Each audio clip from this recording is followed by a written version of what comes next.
cuando el sol hubo aprendido a amar la altura y la soledad, Zaratustra decidió descender.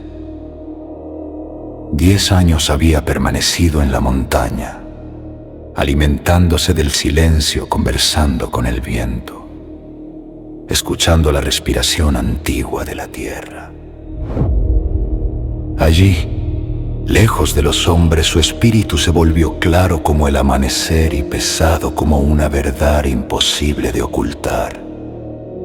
Porque toda verdad que madura demasiado tiempo en la cima exige, tarde o temprano, derramarse hacia abajo. Zaratustra no baja por compasión, baja por exceso.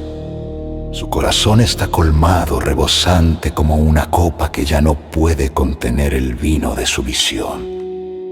Y así, al alba, cuando el sol se levanta como un dios joven, Zaratustra le habla y le dice: ¿qué sería de tu felicidad si no tuvieras a quien iluminar? Entonces comprende que también él debe convertirse en sol, aún a riesgo de quemar. En su descenso encuentra al ermitaño, aquel que aún ama a Dios en el bosque. Zaratustra lo escucha, sonríe con tristeza y sigue su camino. No lo contradice, porque sabe que hay verdades que solo mueren cuando nadie las defiende.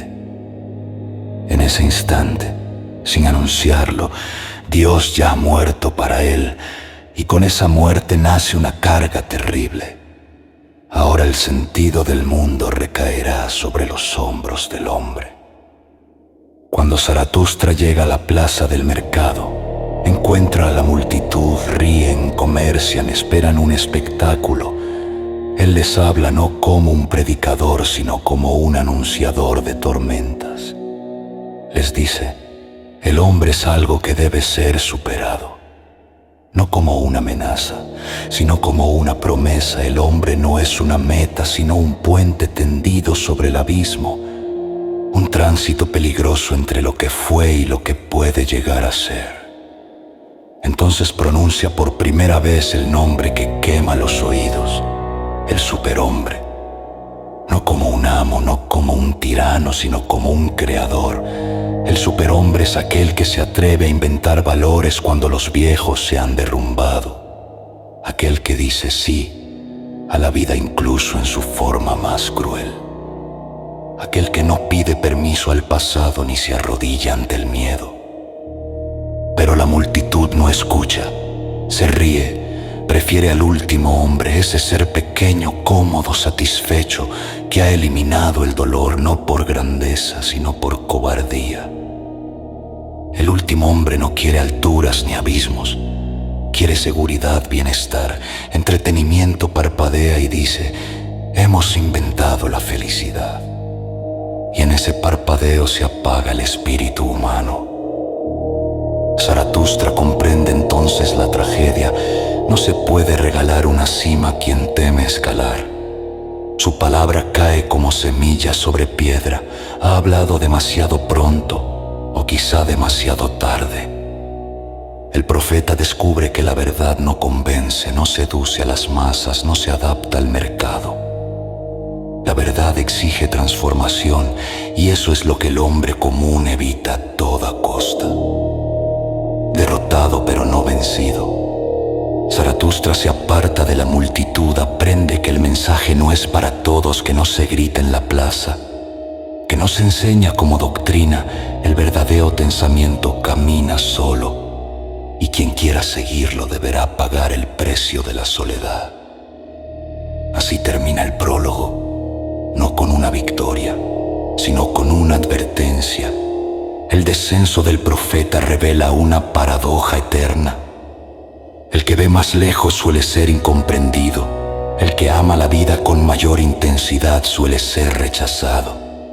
Zaratustra ha descendido, pero el mundo no ha ascendido con él. Y sin embargo, la semilla ha sido lanzada, el anuncio ha sido hecho, el hombre ha sido desafiado. Desde ahora, ya no podrá fingir que no escuchó.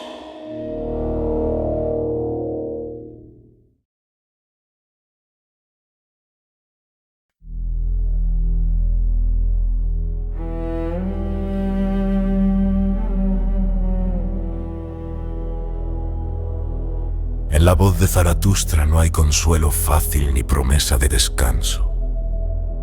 Sus palabras no buscan calmar, sino despertar. Cuando proclama que el hombre es un puente y no un fin, no lo hace para humillarlo, sino para arrancarlo de la ilusión de estar completo. El hombre tal como existe es tránsito, tensión, cuerda extendida sobre un abismo. No es meta, es camino. No es llegada, es riesgo. El superhombre no desciende del cielo ni es fruto de una sangre elegida. No es un rey, ni un amo, ni un ídolo al que se rinde obediencia. El superhombre nace de una ruptura interior, del instante en que el individuo se atreve a mirar los valores heredados y decirles no. No por rebeldía vacía, sino por fidelidad a la vida misma, porque aquello que niega la vida aunque se vista de virtud, es una forma de muerte. La moral tradicional enseñó a inclinar la cabeza, a desconfiar del deseo, a llamar pecado a la fuerza y orgullo a la afirmación de uno mismo. Zaratustra ve en ello una larga pedagogía del cansancio. El superhombre surge cuando el miedo deja de gobernar, cuando la resignación ya no es confundida con sabiduría, cuando el sufrimiento deja de ser venerado como si fuera un mérito. No huye del dolor, pero tampoco lo glorifica. Lo atraviesa y lo transforma. El superhombre no pide permiso para existir. Crea valores como el artista crea formas, desde la abundancia, no desde la carencia. No necesita refugiarse en mandamientos antiguos ni en verdades eternas que ya no respiran. Él es fiel a la tierra, al cuerpo, al instante. Dice sí a la vida incluso cuando ésta es dura, contradictoria, trágica, especialmente entonces. Zaratustra no anuncia una utopía colectiva, sino una tarea individual. El superhombre no es la más elevada, sino el individuo que se ha superado a sí mismo. Por eso no es tirano. El tirano necesita someter a otros para sentirse fuerte. El superhombre no necesita dominar. Se gobierna, su poder no es sobre los demás, sino sobre el caos que habita en su interior. Convertirse en superhombre implica atravesar el desierto del alma, abandonar las certezas cómodas, soportar la soledad de quien piensa distinto. Implica aceptar que no hay garantías, que no hay juez supremo que absuelva, que no hay sentido dado de antemano. El sentido se forja, se cincela, se conquista día a día. Y en ese acto creador, el hombre deja de ser rebaño y comienza a ser autor de su destino. Zaratustra no promete felicidad, promete altura. No promete paz, sino intensidad. El superhombre no busca una vida larga, sino una vida plena. Una vida que pueda ser afirmada sin arrepentimiento.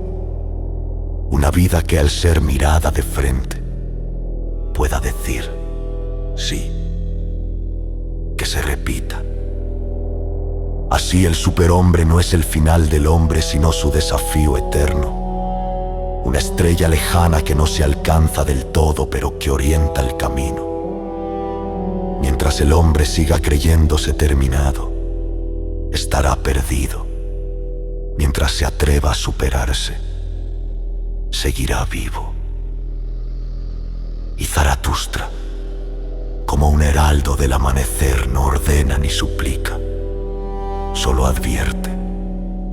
El hombre es algo que debe ser superado.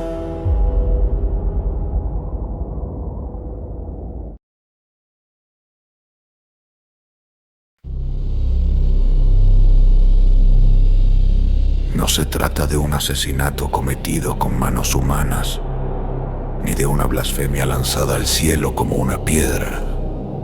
La muerte de Dios no es un crimen, sino un acontecimiento silencioso, un derrumbe lento y profundo que ocurre en el corazón del mundo. Dios no ha muerto porque alguien lo haya negado, sino porque ha dejado de ser necesario para orientar la vida. Sus palabras ya no pesan, sus mandamientos ya no arden, sus promesas ya no sostienen el sentido de la existencia. Durante siglos, Dios fue el eje invisible alrededor del cual giraba la realidad. Era el sol moral, la brújula del bien y del mal, el garante último de la verdad. Pero ese sol se ha apagado, no por debilidad divina, sino por agotamiento humano. El hombre moderno, armado con razón, ciencia y técnica, comenzó a caminar sin mirar al cielo. Primero dudó, luego cuestionó, después explicó y finalmente olvidó. Así, sin estruendo ni ceremonia, Dios fue desplazado del centro del mundo. La muerte de Dios es, ante todo, la caída de los valores absolutos. Aquello que antes se creía eterno, intocable, sagrado, se revela como construcción histórica, como herencia, como interpretación. El bien y el mal ya no descienden desde lo alto, flotan inseguros en manos humanas. Y con esta revelación llega el vértigo. Si no hay una ley suprema, si no hay un juez eterno, si no hay un propósito dado, entonces todo parece permitido o todo parece vacío. El vacío que deja Dios no es un espacio neutro, es un abismo, un silencio ensordecedor, un cielo sin estrellas. El hombre se encuentra de pronto solo, radicalmente solo, enfrentado a una existencia que ya no viene explicada. Muchos no soportan esta intemperie, buscan reemplazos, ideologías, fanatismos, dogmas nuevos con nombres antiguos. Necesitan creer aunque ya no crean en Dios. Prefieren una mentira firme antes que una verdad incierta. Pero la muerte de Dios no es solo una catástrofe, es también una posibilidad inaudita. Allí donde cae el viejo templo queda un espacio abierto. Allí donde se derrumba la tabla de valores surge la oportunidad de escribir otra. No una moral heredada, sino una moral creada. No una obediencia, sino una afirmación. El hombre, liberado del cielo, queda condenado y bendecido a ser responsable de sí mismo. Este acontecimiento no libera automáticamente. Primero hiere. La muerte de Dios es una herida abierta en la cultura. Una crisis espiritual que atraviesa la historia moderna. Sin un fundamento absoluto, la vida puede parecer absurda, carente de sentido, condenada al nihilismo. Este es el peligro mayor, que ante la ausencia de Dios el hombre no cree nada nuevo y se limite a consumir, repetir y sobrevivir, que se conforme con una existencia pequeña, cómoda, sin grandeza ni riesgo. Pero Zaratustra no anuncia la muerte de Dios como un lamento, sino como un desafío. Si Dios ha muerto, pregunta implícitamente, ¿quién será digno de ocupar ese vacío? No para convertirse en un nuevo ídolo, sino para crear sentido desde la tierra, desde el cuerpo, desde la vida misma. El hombre ya no puede esconderse tras mandamientos eternos. Debe mirarse al espejo y decidir qué merece ser amado, qué merece ser vivido, qué merece ser afirmado incluso en el dolor. La muerte de Dios marca el fin de una infancia espiritual. El hombre deja de ser un obediente y se convierte en un creador en potencia. Pero no todos están preparados para esta tarea. Crear valores es más difícil que obedecerlos. Vivir sin un garante eterno exige fortaleza, lucidez y una profunda afirmación de la vida, incluso en su tragedia. Por eso, el vacío que deja Dios es peligroso. En él pueden crecer el resentimiento, el cinismo, la desesperación, pero también pueden hacer algo nuevo, una ética de la creación, una moral de la responsabilidad, una espiritualidad sin cielo, pero con profundidad. No una negación de lo sagrado, sino su traslado a la existencia misma. Dios ha muerto, Pero su muerte no es el final del sentido, es el fin de un sentido impuesto. Lo que viene después no está escrito. Depende del hombre, depende de su capacidad para soportar la verdad sin anestesia, para amar la vida sin promesas de otra, para decir sí al mundo tal como es. Así, la muerte de Dios no es una conclusión, sino un umbral, un momento decisivo en la historia del espíritu humano. Tras él, ya no hay refugios eternos, pero sí la posibilidad de una grandeza nueva, la de un ser humano que sin cielo que lo vigile, aprende a crear sentido en la tierra.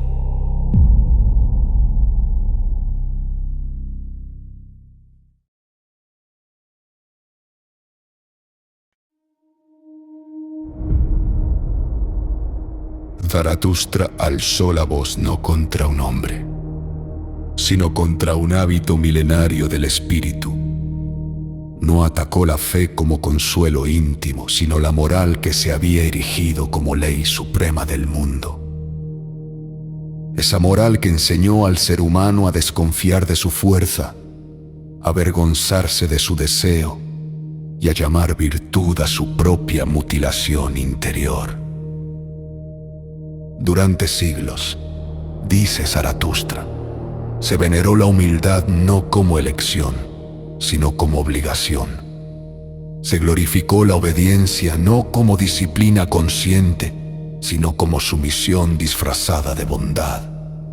Se santificó el sacrificio no como acto libre, sino como deuda perpetua. Y así, el hombre aprendió a inclinar la cabeza incluso cuando nadie lo obligaba, a pedir perdón por existir, a sospechar de su propio impulso vital. Zaratustra no ve en esta moral una revelación divina, sino una estrategia humana, la estrategia de los débiles, no de los pobres de espíritu, aclara, sino de los resentidos. Aquellos que, incapaces de afirmarse en el mundo, decidieron reinterpretarlo. No pudiendo ser fuertes, llamaron pecado a la fuerza. No pudiendo dominar, llamaron maldad al dominio. No pudiendo crear, llamaron soberbia a la grandeza. Así nació una inversión silenciosa de los valores. Lo que antes era noble se volvió sospechoso. Lo que antes era vigor se volvió peligroso. Lo que antes era afirmación de la vida se convirtió en tentación. Y lo que antes era signo de decadencia, el miedo, la pasividad, la resignación, fue elevado a ideal moral. La culpa se convirtió en el instrumento perfecto, un veneno invisible que no mata el cuerpo, pero debilita el alma. El hombre ya no necesitó cadenas externas, aprendió a castigarse solo, a vigilar sus pensamientos, a desconfiar de su alegría, a sufrir no por lo que hacía, sino por lo que deseaba. La moral tradicional no dominó con látigos, sino con susurros. No eres digno, no eres suficiente, no debes querer tanto. El sacrificio, por su parte, fue transformado en virtud suprema, pero Zaratustra pregunta, ¿qué valor tiene un sacrificio que no nace de la abundancia sino del miedo? ¿Qué mérito hay en renunciar cuando nunca se ha tenido el coraje de poseer? El sacrificio impuesto no ennoblece, domestica, enseña a amar la pérdida, a justificar la miseria, a convertir la carencia en ideal. Y la humildad, esa palabra venerada, se volvió la máscara más refinada del resentimiento. No la humildad del sabio que conoce sus límites, sino la humildad del que exige que nadie sobresalga. La humildad que no dice yo soy pequeño, sino nadie debe ser grande, porque su grandeza me hiere. Zaratustra ve con claridad que esta moral no nace del amor a la vida, sino del miedo a ella. Es una moral reactiva, no creadora. No dice esto es bueno porque lo afirmo, sino esto es malo porque no puedo alcanzarlo. Es una moral que no crea valores, sino que condena a los ajenos. no eleva al hombre, lo nivela hacia abajo. Por eso Zaratustra no propone reformar esta moral, sino superarla. No cambiarle los mandamientos, sino abandonar su lógica. No invertirla otra vez, sino crear desde otro lugar, desde la afirmación de la vida, del cuerpo, del deseo, de la potencia. Desde una ética que no se base en la culpa, sino en la responsabilidad. No en el sacrificio obligatorio, sino en la elección consciente. No en la humildad impuesta, sino en la grandeza asumida. Porque, advierte Zaratustra, mientras el hombre siga llamando virtud a su debilidad, jamás podrá superarse. Y mientras siga adorando una moral que lo enseña a negarse, seguirá siendo un animal domesticado que confunde obediencia con bondad y resignación con sabiduría. La crítica de Zaratustra no es cruel, es despiadadamente honesta. No busca consolar, sino despertar. No promete salvación, sino transformación, y deja una pregunta suspendida en el aire, como una herida abierta. ¿Quieres seguir siendo bueno, según los valores heredados? ¿O atreverte a ser verdadero, según tu propia fuerza?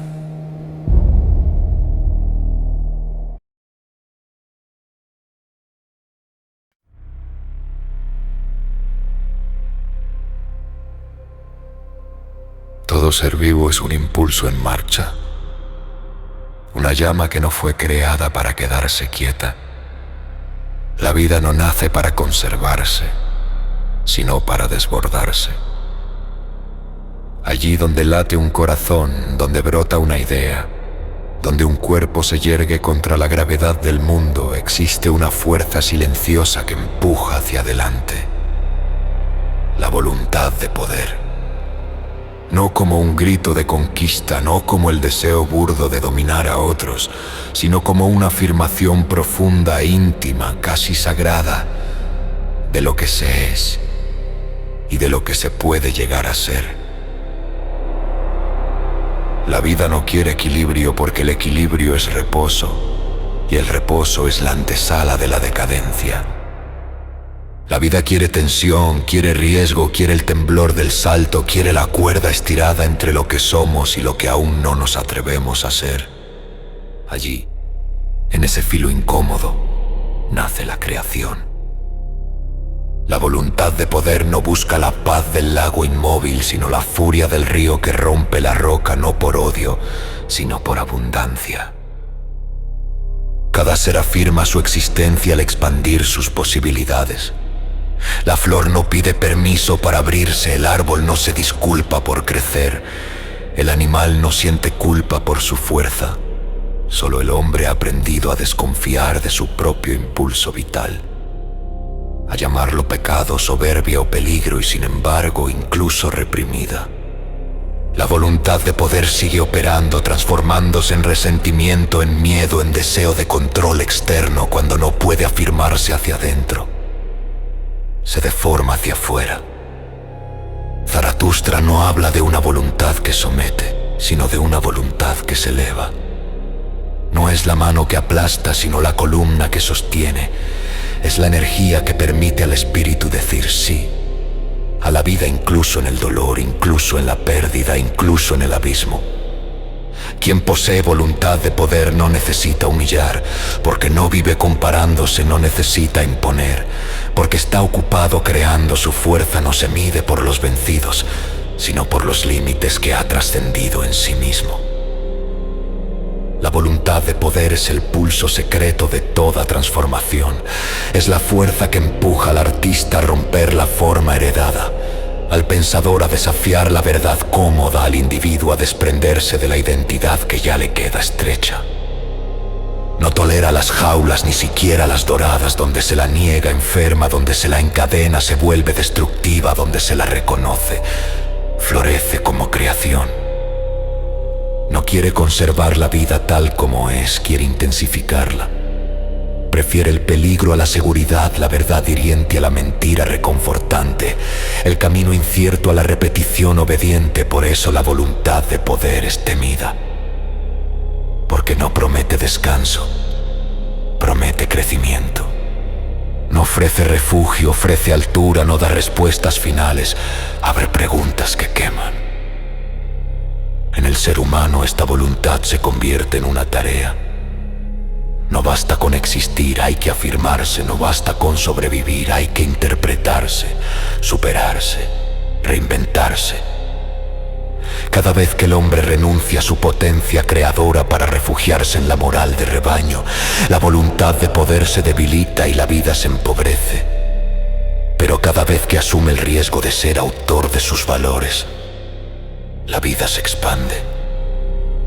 La voluntad de poder no es cruel por naturaleza, se vuelve cruel cuando se le niega su cauce legítimo, cuando no se expresa como creación, se manifiesta como dominación, cuando no se vive como superación interna, se proyecta como control externo. Por eso Zaratustra no predica la fuerza bruta, sino la fuerza transfigurada, aquella que se vuelve pensamiento, arte, disciplina, estilo de vida. Quien vive desde la voluntad de poder no pregunta primero qué está permitido, sino qué es posible. No se arrodilla ante ideales muertos ni ante dioses que exigen negación. Ama la vida no porque sea justa, sino porque es intensa. No huye del sufrimiento, lo integra como parte del proceso de devenir. Entiende que toda altura exige vértigo y que toda creación verdadera implica destrucción de lo anterior. Así, la voluntad de poder es el latido profundo del devenir. No es un mandato externo, sino una voz interior que susurra: sé más no en cantidad, sino en profundidad. Sé más fiel a tu fuerza, más honesto con tu deseo de crecer, más valiente frente a la soledad que implica no parecerte a nadie. Allí donde el hombre se atreve a escucharse, la vida deja de ser una carga y se convierte en una obra. Y en ese acto, afirmarse sin pedir absolución, comienza la verdadera libertad.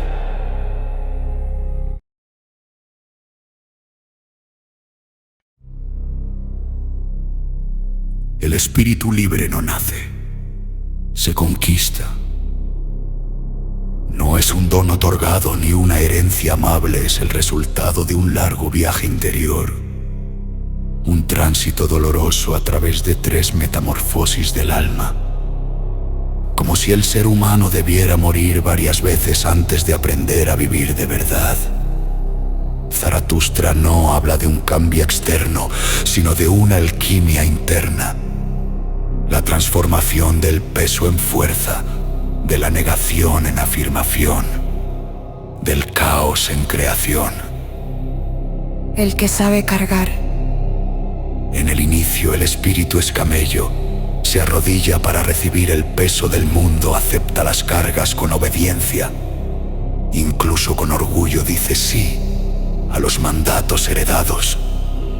La moral de los padres, la religión de los abuelos, las costumbres del pueblo, las verdades que nadie cuestiona. El camello cree que la virtud está en soportar, en resistir, en sacrificarse. Su fortaleza es la resistencia. Su honor es el deber. El camello carga el debes. Debe ser bueno. Debe obedecer, debe creer, debe renunciar, debe aguantar. Camina por el desierto de la vida con la espalda doblada, convencido de que cuanto más pesado sea el fardo, más noble será su existencia. Y sin embargo, aunque es fuerte, aún no es libre. Su fuerza sirve a valores que no ha elegido, es virtuoso, pero no creador. Es moral, pero no auténtico. El camello representa a todo aquel que ha aprendido a vivir según normas ajenas, que confunde obediencia con bondad y resignación con sabiduría. Sin el camello no hay camino, porque antes de romper las cadenas hay que conocer su peso. Pero quedarse ahí es morir lentamente, bajo la carga. El león. El que sabe decir no. En el corazón corazón del desierto ocurre la segunda metamorfosis. El camello se transforma en león. El león ya no carga, ruge, ya no acepta, desafía. Se enfrenta al gran dragón del tú debes, cubierto de escamas brillantes donde están grabados todos los valores antiguos, todas las verdades sagradas, todas las prohibiciones que se presentan como eternas. El dragón habla con voz ancestral y su mayor arma es la culpa. El león no crea todavía. Pero libera espacio, su misión no es construir, sino destruir, dice no donde antes dijo sí. Rompe ídolos, cuestiona dogmas, profana lo intocable. Es el espíritu rebelde, el hereje, el que incomoda. Su fuerza es la negación. Su virtud es el coraje. Pero el león tampoco es el final. Vive en guerra permanente, su libertad es reactiva. Existe porque se opone. Si se quedara ahí, terminaría prisionero de aquello que combate. El león libera, pero no sabe aún qué hacer con el espacio que ha ganado. Ha conquistado el derecho a crear, pero no la capacidad de hacerlo. El que sabe crear. Entonces ocurre la tercera y más misteriosa metamorfosis. El león se convierte en niño. El niño no carga ni combate, juega. Su fuerza no está en la obediencia ni en la negación, sino en la inocencia creadora. El niño dice un sí nuevo, un sí que no obedece ni se defiende, sino que inventa.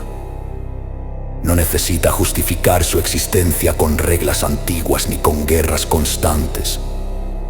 Su mundo nace de su mirada. El niño crea valores como quien dibuja en la arena.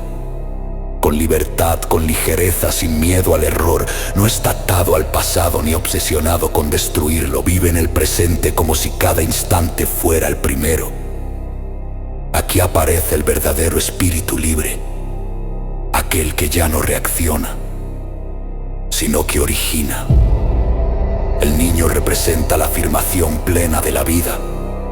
La capacidad de decir, así lo quiero. No por mandato, no por rebeldía, sino por amor al propio destino. En él, la voluntad de poder deja de ser lucha y se convierte en creación. El nacimiento del creador. Aquí nace el verdadero creador. No el artista superficial ni el moralista disfrazado, sino el ser humano que se atreve a ser autor de sí mismo. El espíritu libre no pide permiso a la tradición ni se define por oposición a ella. Camina sin mapas heredados, construyendo su camino mientras avanza. Zaratustra enseña que pocos llegan hasta el niño, muchos cargan, algunos luchan, pero casi nadie crea. Porque crear exige algo más difícil que obedecer o destruir. Exige asumir la responsabilidad de existir sin excusas. El espíritu libre es aquel que ha atravesado el desierto, ha combatido al dragón y ha aprendido a jugar con el mundo sin miedo. No busca seguidores, no funda iglesias, no escribe mandamientos, vive como una obra abierta, incompleta, siempre en devenir. Y en ese devenir, el hombre deja de ser un puente hacia algo superior y se convierte, por fin, en acto creador.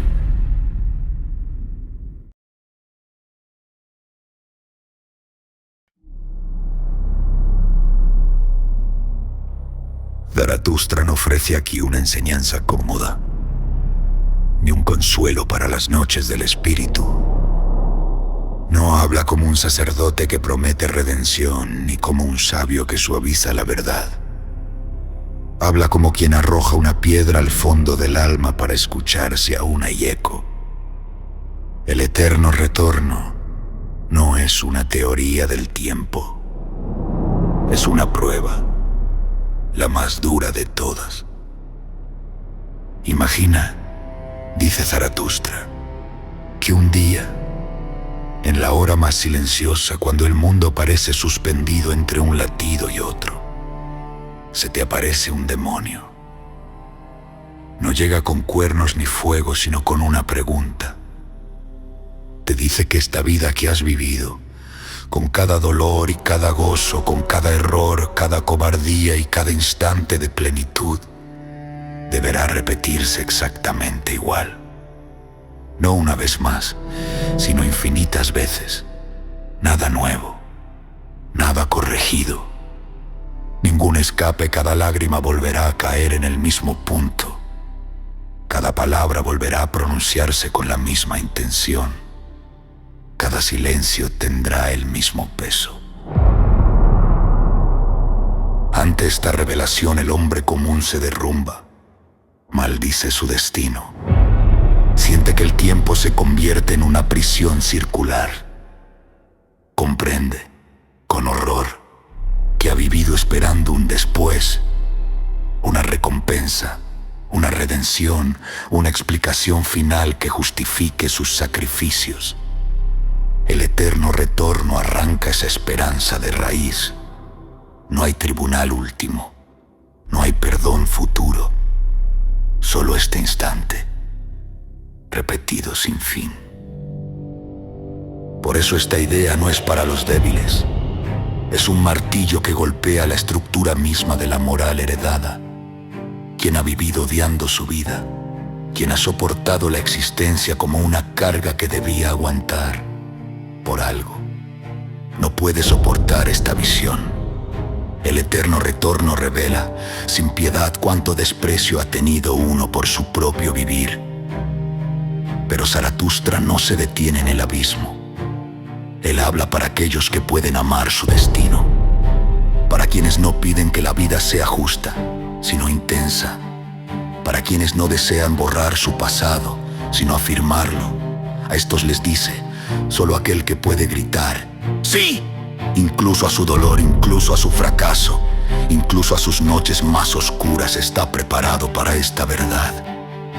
Amar el destino, amor fati, no es resignarse, no es bajar la cabeza ante lo inevitable, es algo más peligroso, es abrazar la vida sin condiciones, es querer cada instante con tal profundidad que incluso su repetición eterna sea deseable.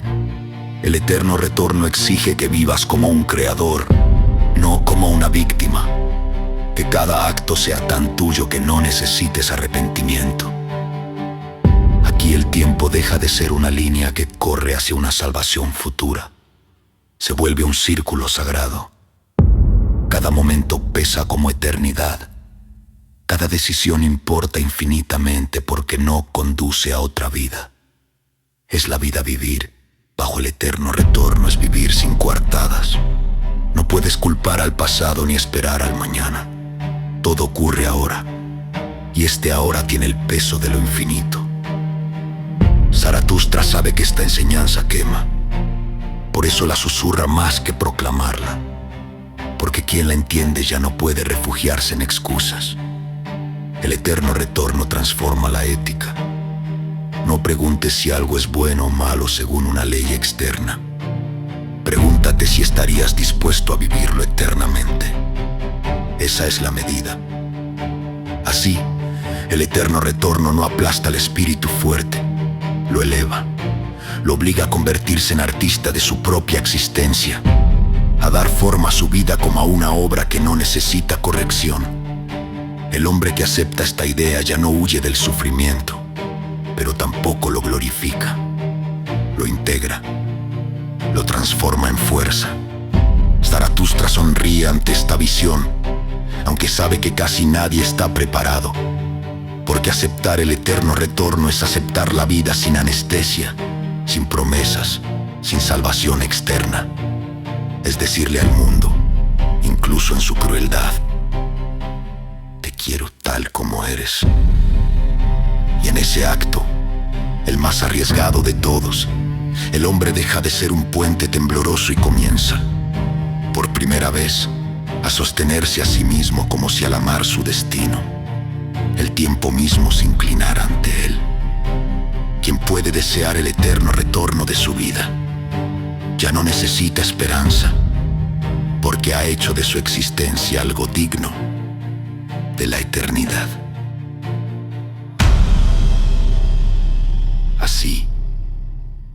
Habló Zaratustra.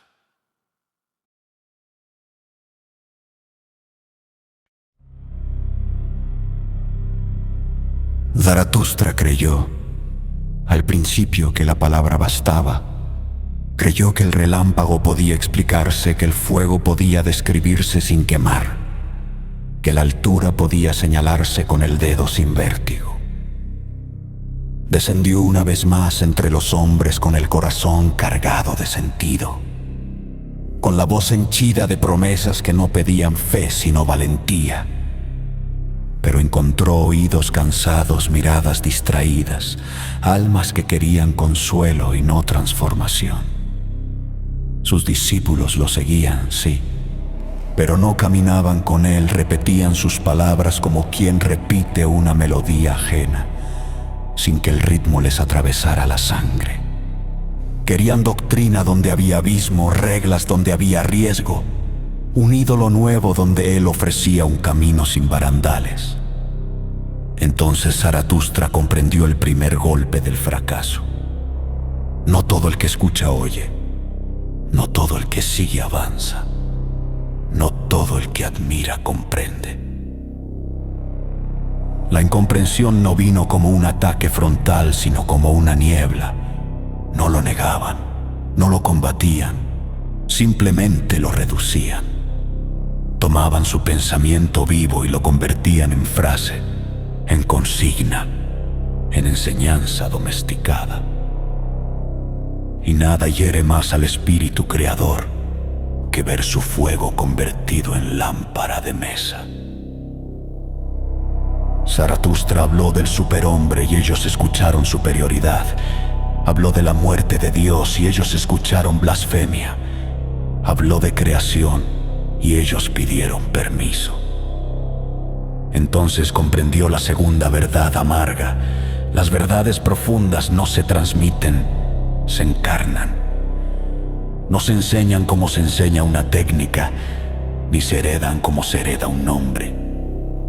La verdad que transforma exige cuerpo, exige vida, exige una existencia que la sostenga con coherencia brutal. El filósofo auténtico no es maestro de escuela, es herida abierta. No instruye, incomoda, no consuela, despierta. Y quien despierta demasiado pronto descubre que la mayoría prefiere seguir dormida. Así, Zaratustra comenzó a retirarse incluso estando rodeado. La soledad no siempre es ausencia de hombres, a veces es ausencia de encuentro. Estaba entre ellos, pero hablaba desde un lugar al que nadie quería ascender. Y entonces llegó la comprensión final, la más dura, la más silenciosa. El pensador verdadero está condenado a la soledad, no por soberbia, sino por fidelidad. Fidelidad a lo que ha visto, fidelidad a lo que no puede olvidar, fidelidad a una altura desde la cual el mundo se revela distinto y ya no es posible fingir que no se ha mirado. Zaratustra entendió que su fracaso como maestro era en realidad la prueba de su autenticidad. Si lo hubieran comprendido del todo, habría hablado demasiado bajo. Si lo hubieran seguido sin resistencia, habría traicionado su misión. El filósofo no busca discípulos, busca consecuencias, no busca seguidores, busca individuos capaces de caminar solos. Por eso Zaratustra se aleja, no huye, se eleva, no abandona al hombre, lo deja consigo mismo. Aprende que su palabra no es semilla para todos los campos, que algunos terrenos deben romperse primero con dolor, que otros jamás florecerán, y acepta que su destino no es fundar una escuela, sino señalar un horizonte. La soledad se convierte entonces en compañera, no como castigo, sino como precio. El precio de pensar sin concesiones, de vivir sin muletas morales, de caminar sin la aprobación de la multitud. Zaratustra regresa a la montaña no derrotado, sino lúcido. Sabe ahora que el camino del espíritu fuerte no es una avenida concurrida, sino una senda estrecha, donde solo avanzan quienes se atreven a perderlo todo, incluso la comprensión de los demás. Y así, en su aparente fracaso, Zaratustra triunfa, porque ha aprendido que la verdad no necesita ser creída, solo necesita ser vivida.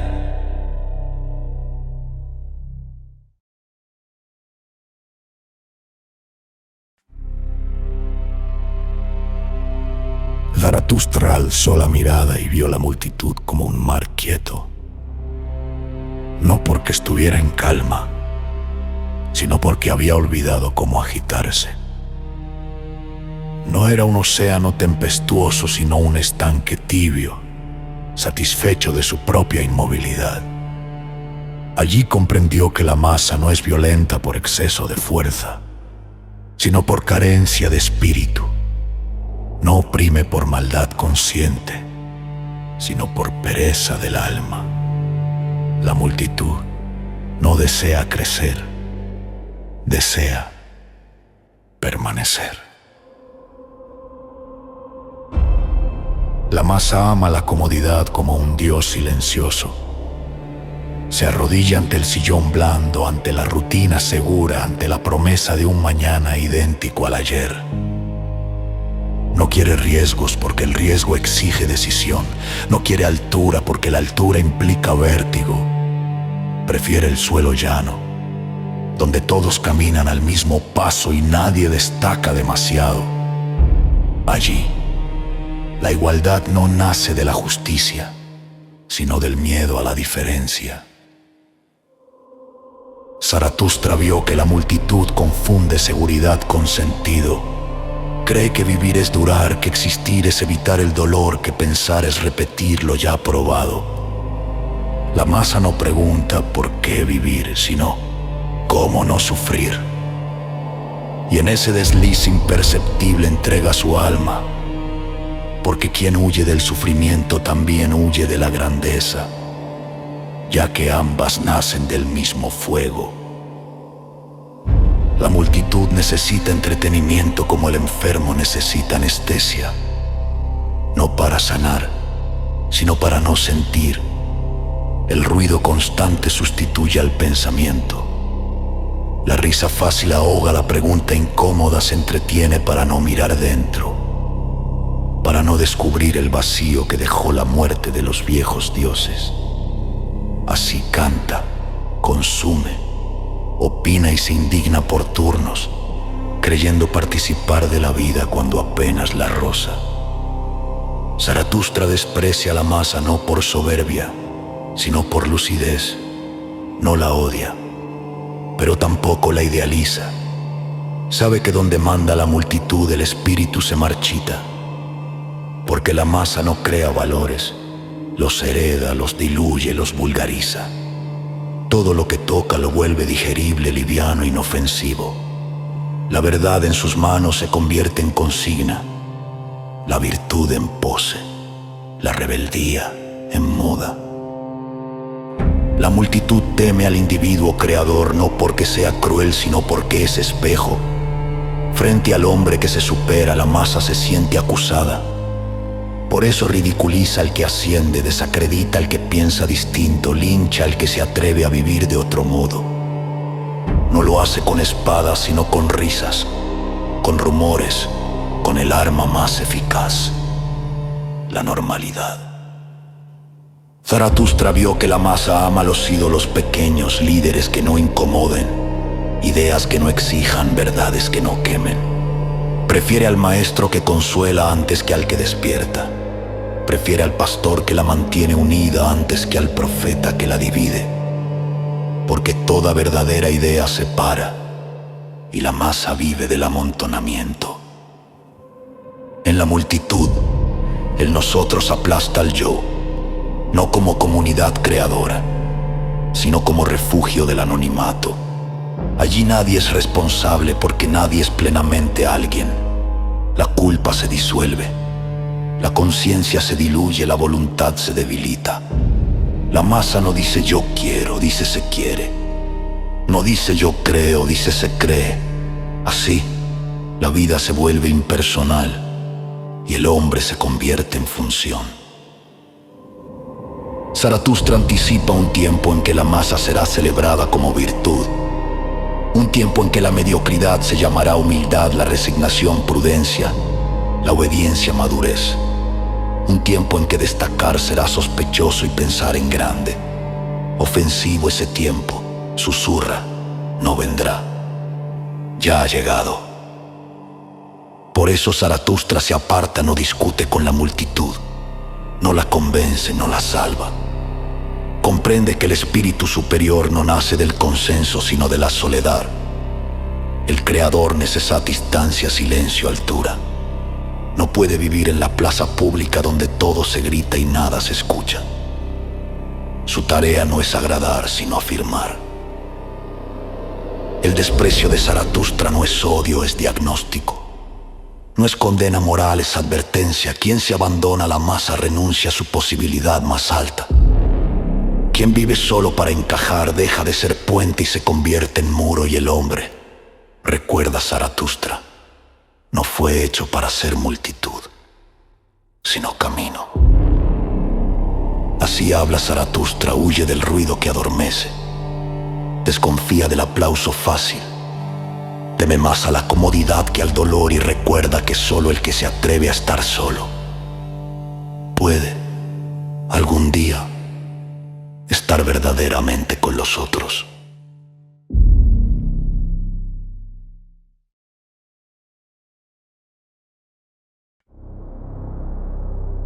No hay un punto final. No hay una línea que cierre el sentido ni una palabra que selle el destino. El libro termina, pero el pensamiento no se repliega, respira, se vuelve más hondo. El final no clausura, desnuda. Y en esa desnudez queda expuesta la verdad más inquietante de todas. El hombre no es algo terminado, sino una obra en perpetua tensión consigo misma. Zaratustra no ofrece un desenlace porque la vida no lo concede. Quien exige conclusiones busca descanso, y quien busca descanso ha renunciado ya a la creación. Por eso el profeta se retira, no para coronarse, no para ser venerado, sino para desaparecer como deben hacerlo todos los verdaderos maestros, dejando detrás un vacío que obligue a pensar. El silencio final no es derrota, es coherencia. No hay doctrina definitiva porque toda doctrina que se fija se vuelve cadáver. No hay verdad eterna porque la eternidad, cuando se cristaliza, se vuelve ídolo. Zaratustra lo sabe, toda respuesta que se entrega como certeza absoluta es una forma refinada de tiranía. El hombre es tránsito, puente tendido sobre el abismo, no morada, no refugio, no destino final. Quien pretende definirse para siempre se convierte en estatua, y toda estatua es ya una negación de la vida. El ser humano vive mientras se transforma, cuando se detiene se endurece. Cuando se endurece, muere en vida. Por eso este final es abierto, porque cerrar sería mentir. Zaratustra se aleja una vez más hacia la soledad, no por desprecio al mundo, sino porque ha comprendido algo que pocos aceptan sin temor. Nadie puede vivir por otro. No hay herencia espiritual que no deba ser destruida para volverse propia. No hay camino trazado que no deba ser desviado. La fidelidad más alta no es a un maestro, sino a la propia potencia creadora. El hombre queda solo. Y esa soledad no es castigo, es condición. En ella se revela el peso real de la libertad. Ya no hay dioses a los que culpar, ni sistemas a los que obedecer ciegamente, ni valores heredados que sirvan de coartada. El individuo queda expuesto ante sí mismo como un escultor frente al bloque de piedra que también es su propio cuerpo y su propia alma. El hombre es obra inacabada porque nunca debería terminarse. Su grandeza no reside en alcanzar una forma perfecta, sino en sostener el proceso. Vivir no es llegar, es insistir, Crear no es concluir, es arriesgarse una y otra vez al fracaso. Aquí no hay promesas de salvación ni consuelos finales. No hay cielo que recompense ni infierno que castigue.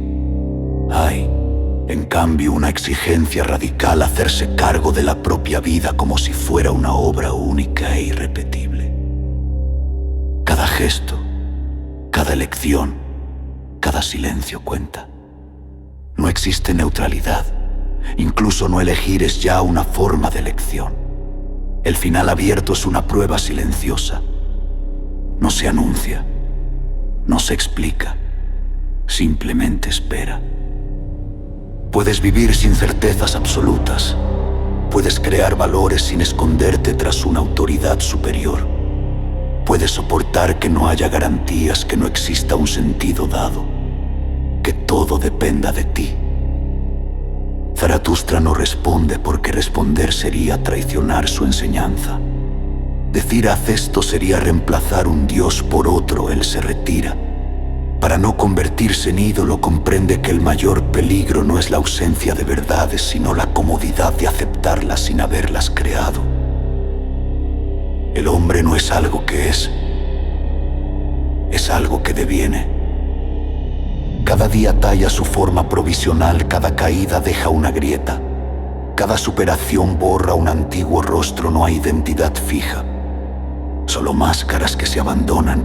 No hay esencia eterna, solo voluntad que se ensaya, se equivoca y vuelve a intentar. El final no es cierre, es herida abierta. Una herida que obliga a vivir despierto. Porque quien acepta que el hombre es una obra inacabada ya no puede refugiarse en la nostalgia ni en la obediencia. Está condenado y bendecido a crear, a inventarse sin garantías, a afirmarse incluso en el dolor, a decir sí a su destino, no porque sea fácil, sino porque es suyo. Por eso el libro calla al final, porque las palabras ya no bastan. El verdadero texto comienza fuera del libro, en la carne del lector, en su miedo, en su coraje, en la elección diaria entre repetir lo heredado o arriesgar lo nuevo. No hay dogmas, no hay conclusiones, no hay descanso definitivo, solo camino. Y el camino no promete consuelo, promete verdad.